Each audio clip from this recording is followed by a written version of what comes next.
May napakaganda pong kwento tungkol po sa isang maliit na bata na 5 years old. Isang araw siya po ay pumunta sa isang drugstore at may dala-dala po siyang pera nilagay po sa counter. Sabi po sa pharmacist, "Sir, meron po ba kayong binebentang gamot na himala?" Nagtataka ito pong pharmacist. "Anong ibig mo sabihin?" Sabi po ng maliit na bata, "Sir, ito po lahat ng naipon ko.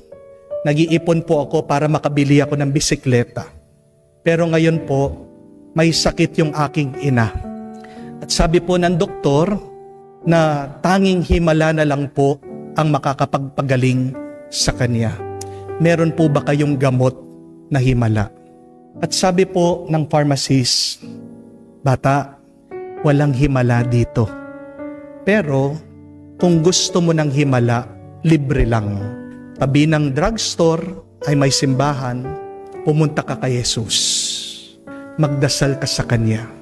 Dahil si Jesus lang ang doktor na makakapagbigay ng gamot ng himala sa iyong ina."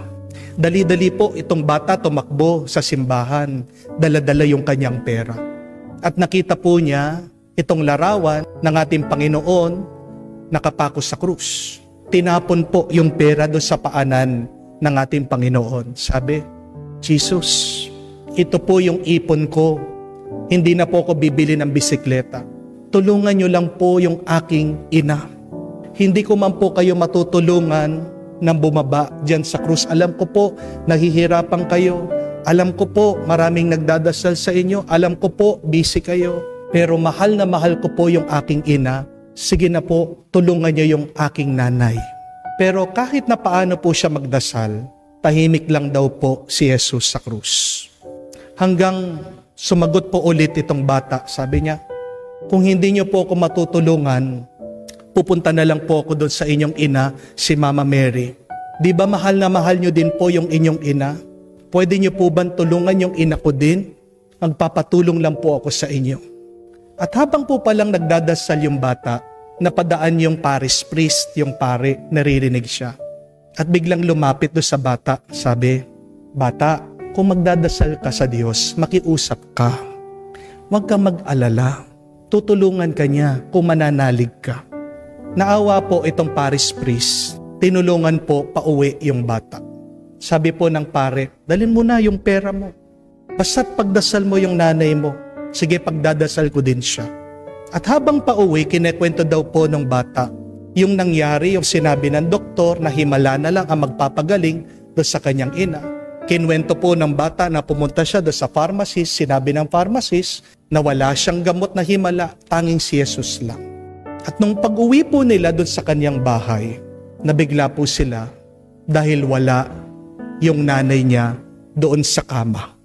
Tumiiyak po yung bata dahil akala niya namatay na yung nanay niya at kinuha na ng punerarya. Hanggang nabigla po sila, itong bata at ang pare. Nung lumabas sila sa bahay, nakita nila yung nanay nakaupo dun sa hardin. Kakwento ng mga ibang kapitbahay. Malakas na at magaling. Ano po sabi nitong may sakit? Sabi, "Anak, meron kang kaibigan na doktor na dumating. Pinuntahan mo daw siya. Napakabait niya. Sabi niya, huwag ka daw mag-alala. At binigyan ako ng gamot. Pagkainom ko ng gamot, lumakas ako. Kaya tinulungan niya ako dahil sabi nitong doktor, mahal na mahal din daw niya yung kanyang ina." At ito pong bata at yung pare, umiiyak. Nagmilagro ang Panginoon. At ano pong sabi ng pare? "Tignan mo na, nauna pa ang Panginoon sa atin sa bahay." Narinig ka niya. At hindi po ba, mga kapatid, naririnig din na Diyos ang ating mga dasal. Alam ng Diyos ang ating mga paghihirap. Alam ng Diyos ang ating mga suliranin. Matagal na yung problema mo o ngayon pa lang, alam niya yan, nakikita niya, naririnig ka niya. Kaya magdasal ka lang at manalig ka sa Kanya. Anong mabuting balita? Balikan niyo po ang unang pagbasa, napakaganda. Hindi kagustuhan ng Diyos na tayo'y mamatay. At hindi natutuwa ang Diyos pag tayo'y nagdurusa. Kaya nga, gagawin niya ang lahat para matulungan tayo. Bakit tayo naghihirap?